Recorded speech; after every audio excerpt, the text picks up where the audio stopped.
Seperti Paulus kan, Paulus ya murnilah dia bilang, teladanilah teladanku sebab aku telah teladani teladan Kristus kan. Iya. Jadi kalau menurut Paulus ya saya pikir imannya memang cukup, kita perlu teladani juga.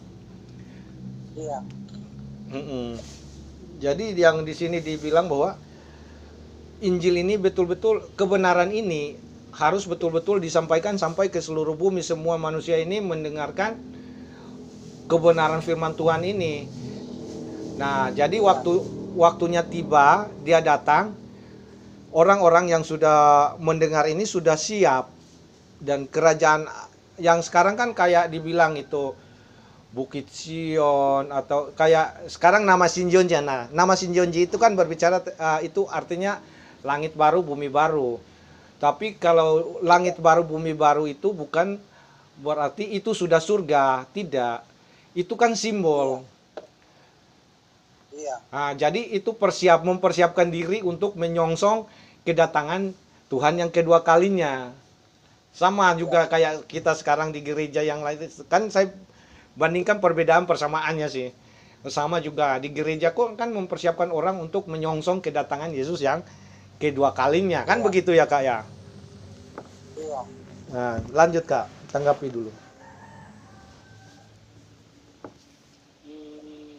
Karena berbicara tentang kedatangan kan Alkitab bilang begini. Iya, datanglah kerajaan Allah di bumi seperti di surga. Ya. Datanglah kerajaanmu. Ada kalimat juga yang menyatakan begini, langit dan bumi akan digoncangkan. Ya. Yang tinggal tetap adalah kebenaran. Ya.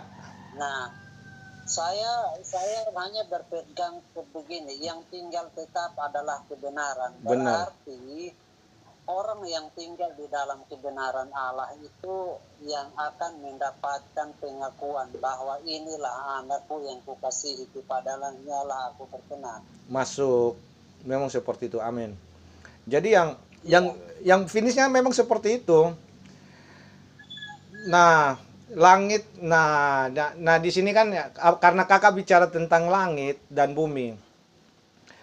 Nah, bicara tentang langit, kata lain juga simbol kan bisa dengan tentang surga, atau bisa ya. Saya kan nanti saya perhatikan dulu perumpamaan ya, surga kan?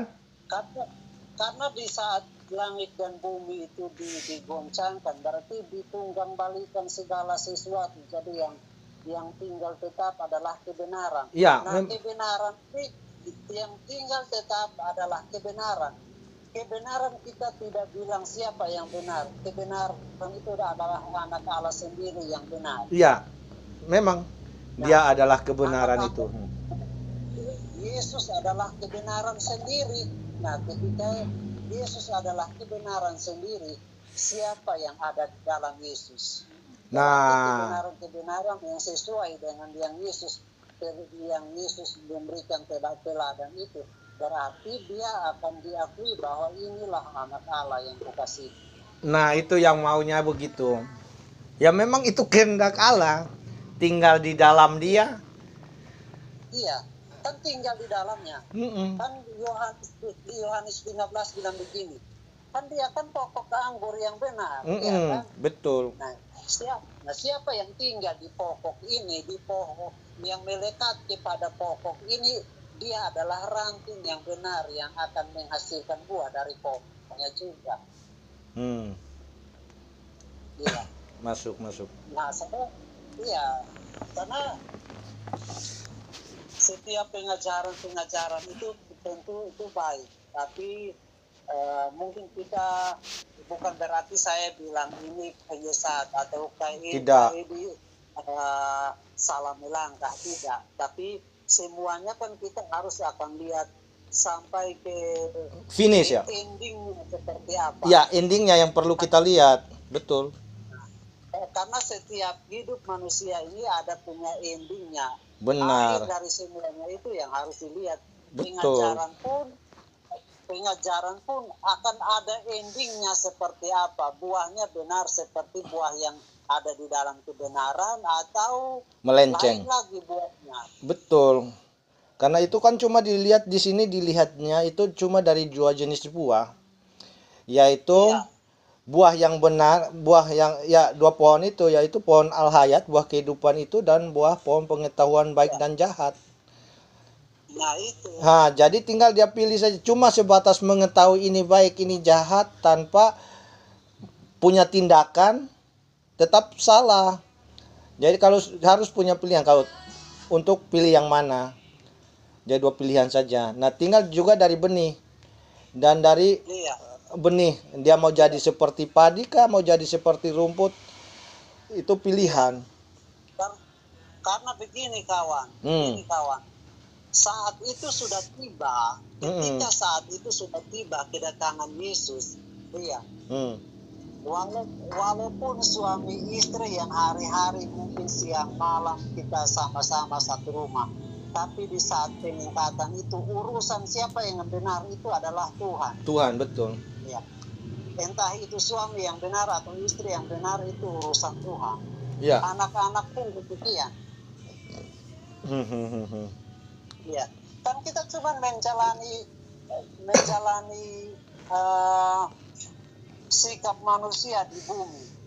Dan untuk menjalani seturut kehendak Tuhan, ya kita butuh hikmat dan pengetahuan yang benar dari Tuhan supaya kita tidak salah arah. Betul.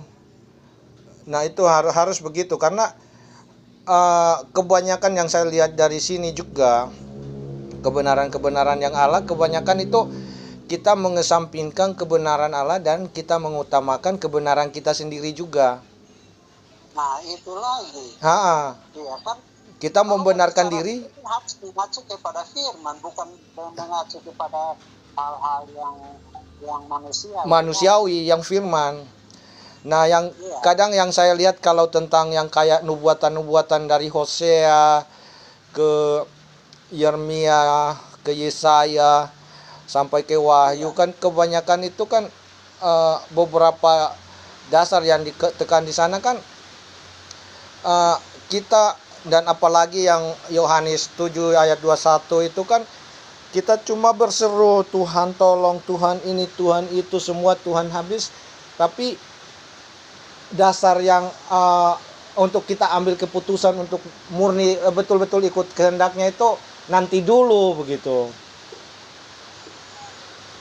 Makanya kan di lain segi juga yang saya lihat itu umatku binasa karena kurang pengajaran akan kebenaran itu, kebenaran Tuhan.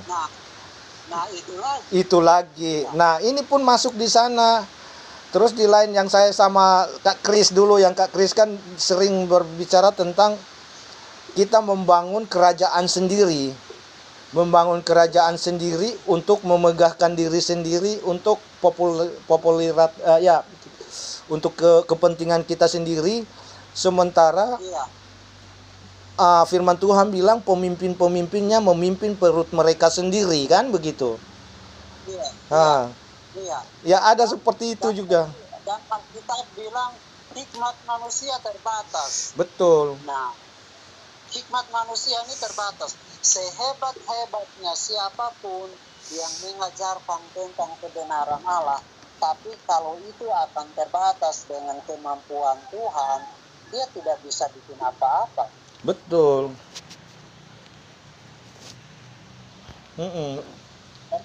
Untuk menjelaskan tentang kebenaran Allah, kita butuh kewahyuan dari Allah. Betul. Dari Allah melalui Roh Kudus yang memberi kewahyuan. Benar. Karena yang kitab Wahyu yang diterapkan, yang sekarang diterapkan Kak, seperti ini Kak. Yang sepanjang saya ikuti, bahwa Allah yang berbicara kepada Yesus berbicara kepada Allah, menyampaikan wahyu itu kepada Yesus. Kita bicara khusus kitab Wahyu ya. Allah berbicara kepada Yesus berbicara menyampaikannya kepada malaikat-malaikat, dan malaikat-malaikat itu menyampaikan kepada hamba-hambanya, Yohanes dan hamba-hambanya. Jadi ya seperti itu kalau yang sementara saya ikuti ya, seperti itu. Jadi Tuhan berbicara kepada Allah berbicara kepada Yesus, Yesus berbicara kepada malaikat-malaikat, malaikat berbicara kepada orang pilihan yang sudah dipilih, ditetapkan, yang sudah sesuai dengan kehendak Tuhan. Iya. Ya, mungkin nyambung sama yang baru saja kakak bilang, pewahyuan itu. Iya, karena begini, kalau tanpa pewahyuan kita tidak bisa mengajar dengan efektif. Mau Betul. sehebat apapun. Nah, mau sehebat apapun, tapi kalau itu pewahyuan dari Roh Allah benar-benar memang itu kebenaran, ketika orang mendengarnya, dia dapat mudah mengerti tanpa sebuah kesulitan, karena disertai dengan Roh Kudus yang memimpinnya untuk mengajar. Betul. Iya. Karena begini, kalau misalnya berbicara tentang kemudian, nah berarti berbicara kepada tujuh jemaat yang di Wahyu itu juga, ya kan? Tapi yang di sini yang dibahas itu 7 jemaat yang di sana itu yang selama ini kita pengertian di tempat lama lah, pengertian lama itu berbicara hanya khusus 7 Asia kecil. Nah di sini juga kalau bicara tentang ini jauh itu Om. Nah memang pemimpin lain selain yang Nikolaus, yang pemimpin yang ke-7 Asia kecil, yang Pergamos dan Efesus lain lagi. Tapi itu gambaran yang dikasih gambaran yang nyata itu pernah ada di Gunung Chongge di Korea.